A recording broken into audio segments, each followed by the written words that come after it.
One of the reasons why I'm talking today is that I started looking at one of the big problems we have, which is what do we do with our first-year students?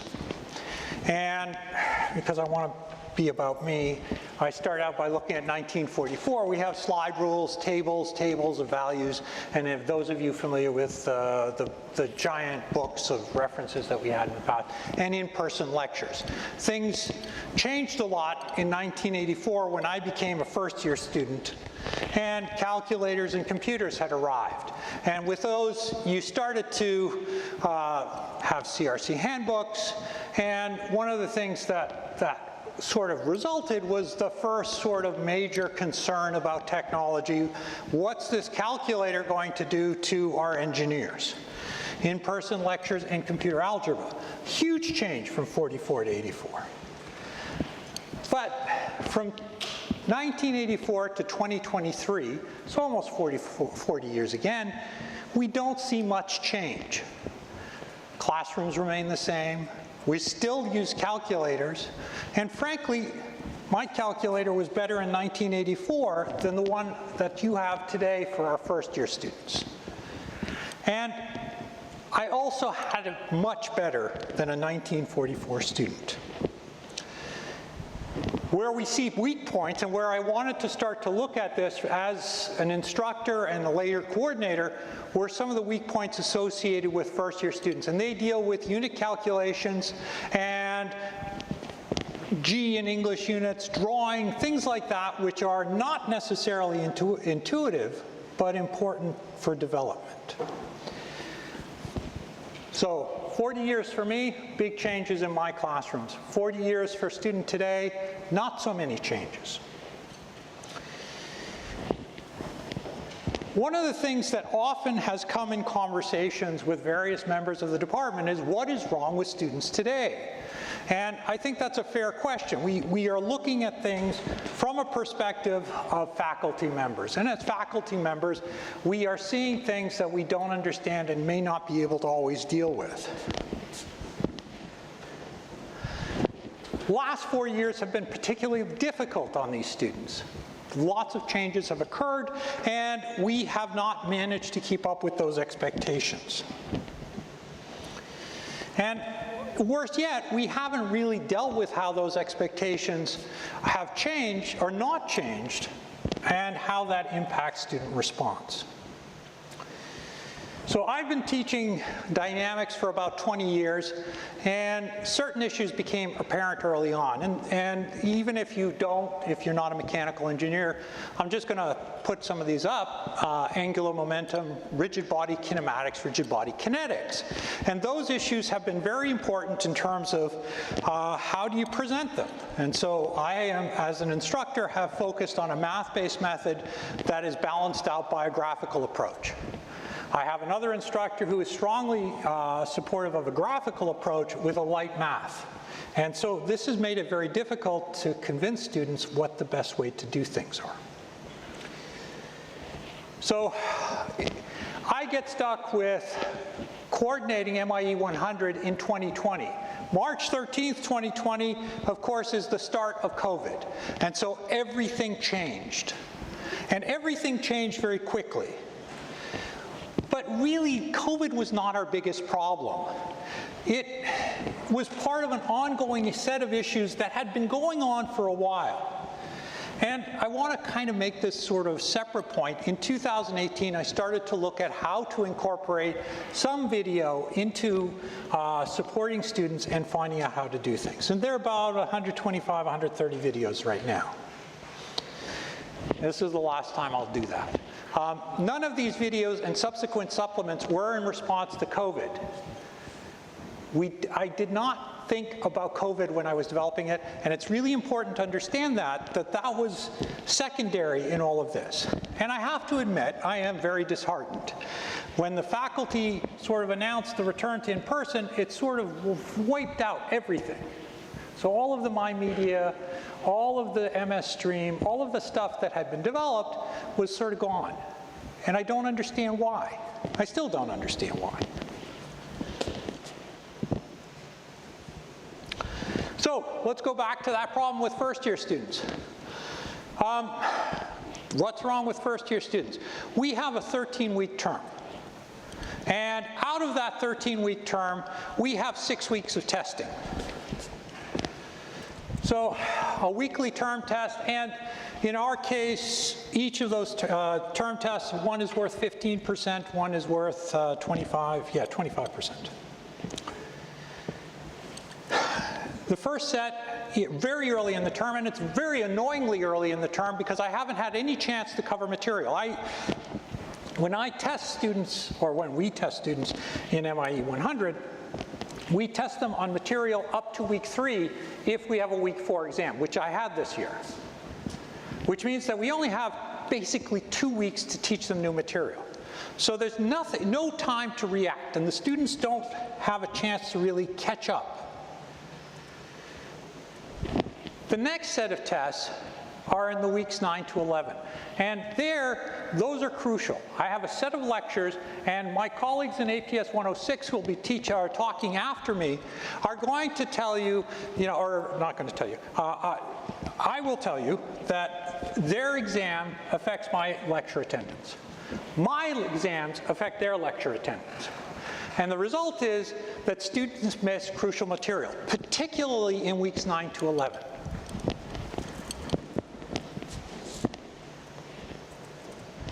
And this keeps coming back to what's wrong with first-year students? Well, they got to decide. Is it more important to do an exam, which is a high-value sort of deliverable, or attend Sullivan's lecture? And so a high-value exam is much more important. And it also comes down to who's making this decision. They're not looking at what the impact is. We've talked about this in the past.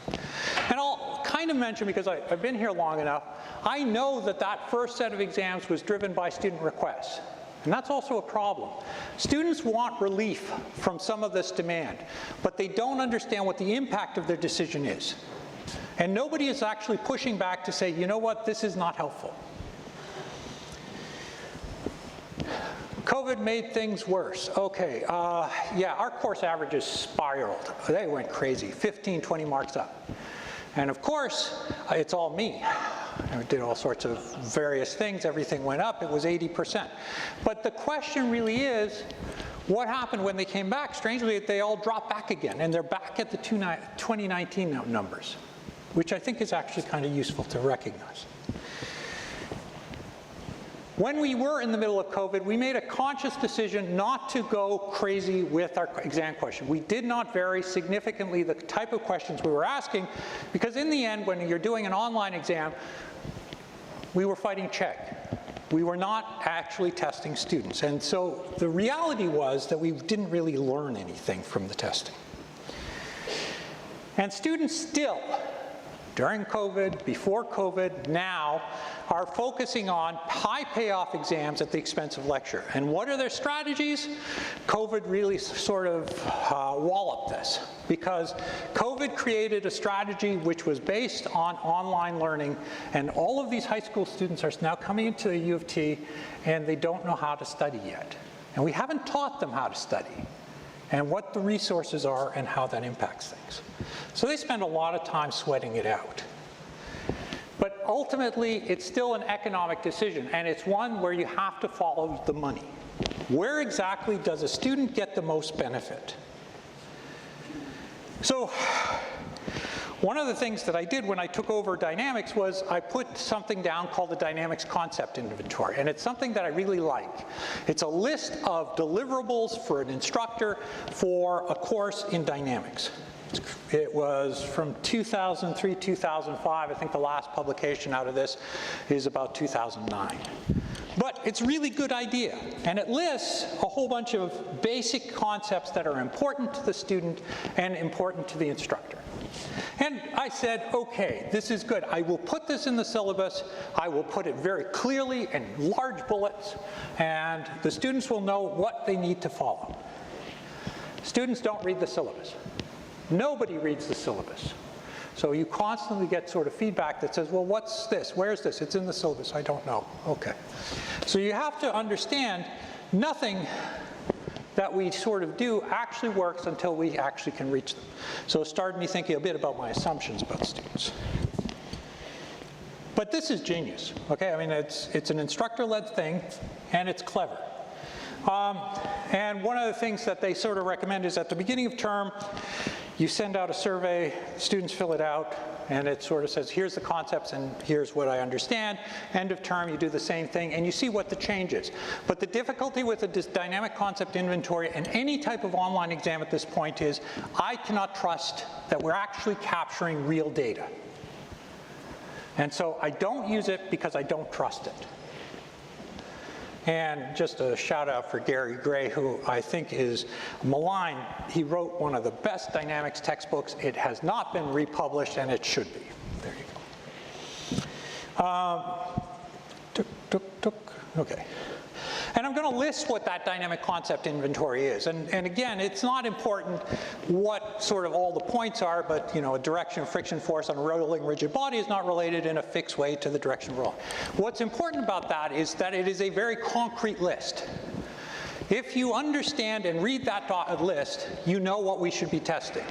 And if you know what we should be testing, you know what the direction of your midterms and final exams are. And it was instructor-led. This is not students making a decision, it's actually instructors. And this is part of the missed communication that I often feel that is here. We don't have enough sort of feedback from instructors in terms of what we expect. Okay, before coordinating, I got a little bit tired. I was concerned. I saw that during these exam periods, these 6 weeks, I was missing students on important concepts. And so what I decided to do was create a single video. And this was particle momentum. I had 2 cars crashing together. And in the process of crashing together, I sort of did the analysis. And it worked okay. I mean, it worked with the students I had, and it sort of clearly sort of had impact, but it wasn't quite what I had in mind. Worked with the EdTech office, and they provided a PowerPoint template, a format for the presentation, and some audio-video editing to help me get away. Because it was pre-COVID, this was really in earnest in September 2019 that I started this, I got a lot of help. That was not possible in the following year because the EdTech office was overwhelmed. I also used it in my graduate courses. Okay. So I brought in this library of videos, and my expectations were that the students will rush to see the videos because they're not rushing to see the lectures. Students were unaware of the videos. A remarkable number don't even read the announcements. So they don't read the emails from Canvas, Quarkus, they don't read the information on the syllabus, and you really have to get through to them somehow, and it's not easy.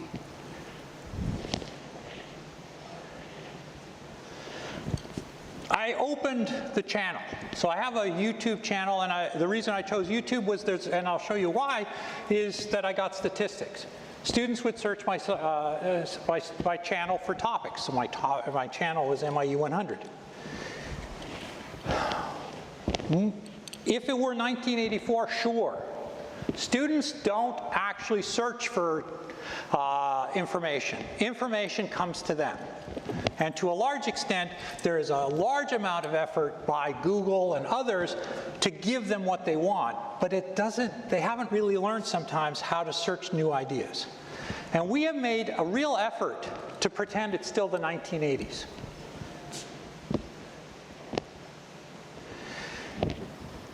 I created the videos as concepts and problems. And so if you look at one of my videos, what you'll see is a problem statement followed by a solution with the expectation that they would stop the video, and when they stopped the video, I would have a chance to sort of talk them through it. So they would solve the problem, and then they would see what the solution was and understand what's going on. They watch certain videos, and I'll talk more about it later, but are often very passive in their involvement. They don't spend a lot of time really thinking about the problems. They sort of look at the problems, say, hey, that makes sense, it works really well, I'm really happy with that, I understand it, but they don't come back and say, let me do it on my own and see why exactly this worked and where exactly I get problems. And that's what I'm expecting them to do, but they can't. They don't. We also never sort of recognized, those of you old enough, the effect of the double cohort. So we used to have grade 13, and we never changed our curriculum for it. So all of these changes that have occurred around us have never actually been answered. And what ends up happening is I now have a class with a whole gamut of experience in dynamics. Some who have absolutely nothing, no physics at all, and some who've done almost 90% of what I teach. And so you see that in the marking, you see that in the exams. So 2019, MIE 100 was actually lecture only. There was nothing else. And then, bang, all of these changes. Prepared videos with identifiable problems in the courses, broke them up into concepts and practical, weekly releases which talk about what's going on in that week, relate them to the lecture number. So each week we have 3 lectures. We have 39 lectures in the course. Every video that I present in the class is tied to an individual lecture. And a commitment to Piazza. Because again, getting students to come in with those 6 weeks of exams is very, very hard. We have to reach them however we can. Piazza was actually quite good for that. I will sort of mention that a lot of this was sort of initiated by my discussions with MIE 100 students who just finished Civ 100. I have never seen the Civ 100 videos because those are closed videos. Mine are open. Go ahead and take a look if you want. But the thing is that what I found useful in there was the idea of short videos, the idea of discussion, and lots of opportunity. So what happens with those videos? And this is stuff I can't get off Quarkus. I'm Quarkus Canvas, whatever it is. All right, so you see 5 peaks in there. These 2 peaks right here, here and here, are when we had just announced COVID and we were going off and we didn't know what we were doing, and so we didn't know whether we were having an in-person exam, whether we were having an online exam, what was going on. In the end, we really had 3 exams. So we had 1 which was in person, 2 which were online. And you'll notice that I had about 9,700 views that term.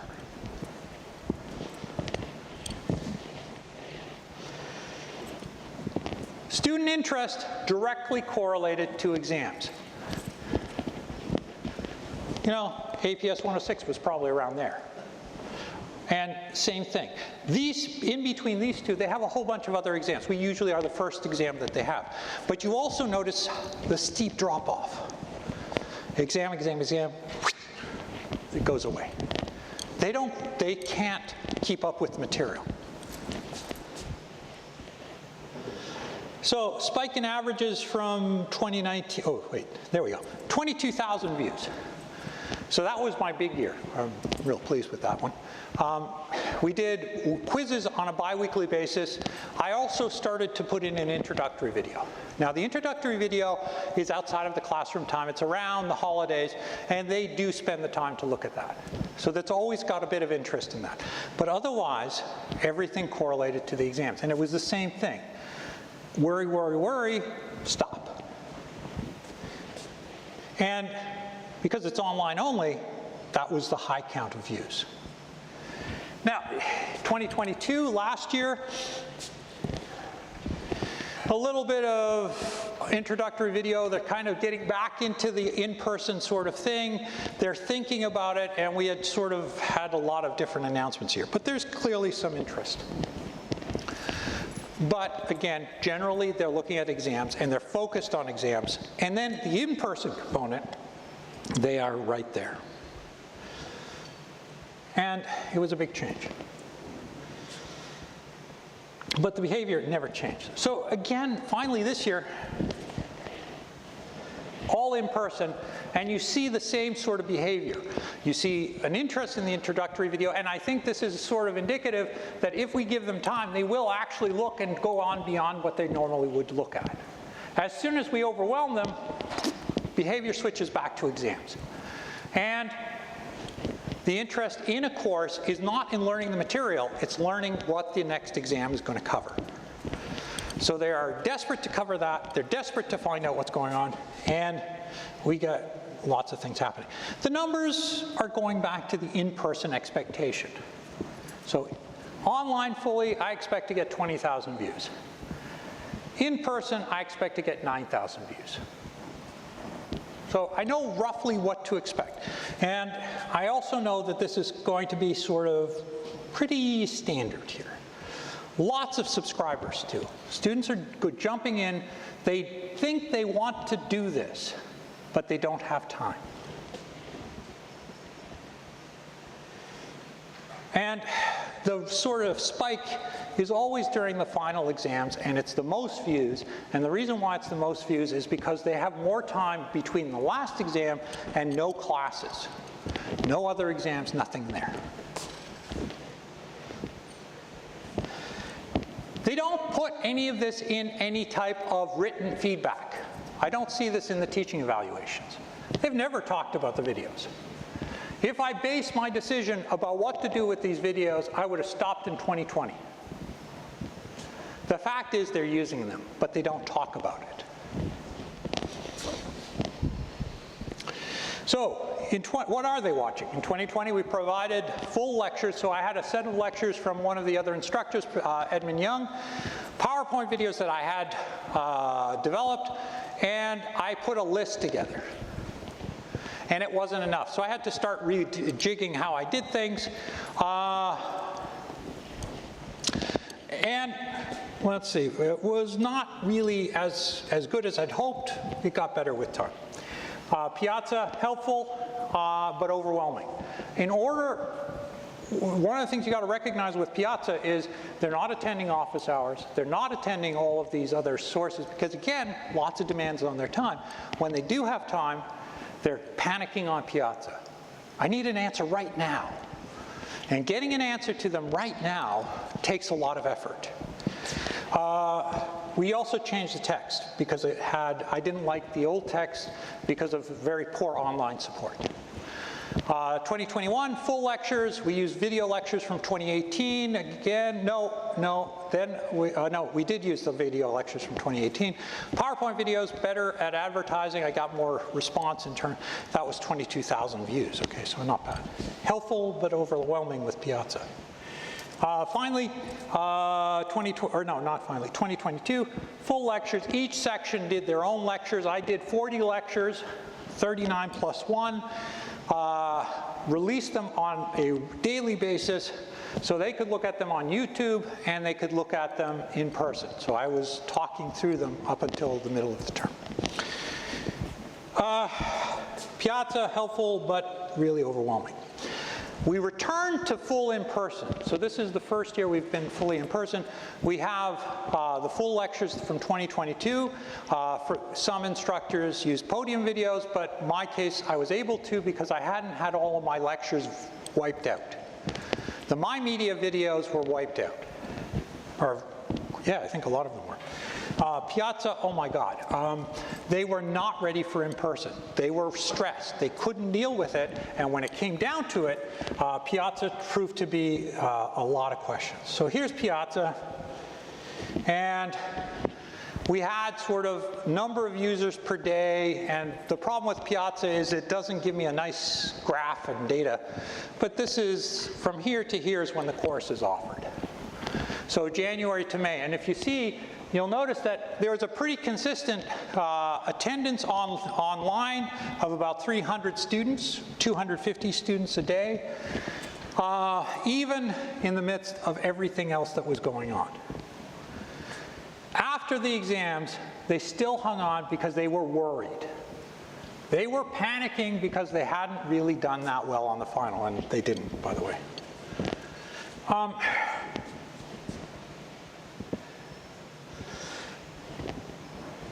So, posts per day. That's not okay. That's not okay. These are posts per day, and you'll notice again they correlate with exams. And on the last set of week before final exams, they started to really get worried. The other spikes are associated with weekly assignments. Those are not as serious, and it was a lot easier for me to respond to them. Numbers were sort of more reasonable. And if you looked at it closely compared to previous years, we had fewer daily users just before the final. So we had a lot of questions on that day, and I gotta say that was a horrible weekend. But what is happening is we found only a few students were actually posting. About 10 out of 600, and out of those 10 out of 600, if they're posting a lot of questions, but they're grazing. They're not solving the problems, they're asking questions because they see something and they say, I don't understand, this is new, where is it from? And so they're not looking closely, they don't have time. So it ends up with people answering questions as fast as they can. That is a pretty common year right now for me, and that's 600 questions over a term. And a good chunk of that, probably around 400, was before the final. In order to respond to them and get them to actually look at material, and I would post an answer, say, hey, look at this supplemental video, look at this sort of solution, look at this. That was the only way. Okay, gobble up solutions here. Okay, students will gobble up the lectures, especially during the weeks they miss their exams. No, not at all. I know what happens on YouTube. I can't do that on Quarkus. Why? I have no idea. And I saw something earlier today, but really we don't have that capability, which is unfortunate. They do not watch the full lectures. They have never watched the full lectures. Out of all of the lectures that I have, usually the introductory 2 lectures get a lot of views early on in the term, but after that, it dies back. They focus on less. But on the short videos, and all videos generally, they're watching 30%. U of T only material? Have no idea. There is not uniform interest over the term. So one of the assumptions I often come into this is that I have uniform interest, that they will sort of keep sort of looking at stuff when they have time. They don't. They're exhausted. They're very clearly exhausted. Tell them what they have and they'll be happy. No, they complain because they got too much material. And it's a bit discouraging. It does help, but the fact is I reach about 1/3 of the class with this, with unique users who actually want this material, but they don't talk about it. And I know that because I can see who's using it. And this particular resource is probably, the YouTube video and Piazza are the most used resources I have in this course. Exams, simplifying wording, maybe I'll just sort of skip that one, one of the big things I did was create a whole bunch of videos with solutions to past exams. But getting them to look at the exams carefully is very, very hard. Okay. Again, trying to make sure I meet my time. One of the things that I have posted or looked at in the past, and I continue to look at, is sort of what their final exam score is versus their final mark. Because they want all of these exams, but the end result is that the final exam correlates pretty well with their final mark. And we could lessen their load, but it means a wholesale change in how they approach things. So yeah, they would be better served with a final-only course, because we would still get the same result, but they would panic more. And I don't know how to deal with that, so I don't know how to explain that or solve that problem. So big change to how we expect them to do things. Okay, I'm still trying to make sure I meet my time. I got 1 minute. We have 600 students in the course. I want to get rid of an exam. I really, really want to get rid of it. I'd like to do something called peer review. Peer review would be great because I could break up the course into 3 main topics over the term. Each student, 600 of them, would do a single video, and 3 of their classmates would turn around and review them and come back with a mark.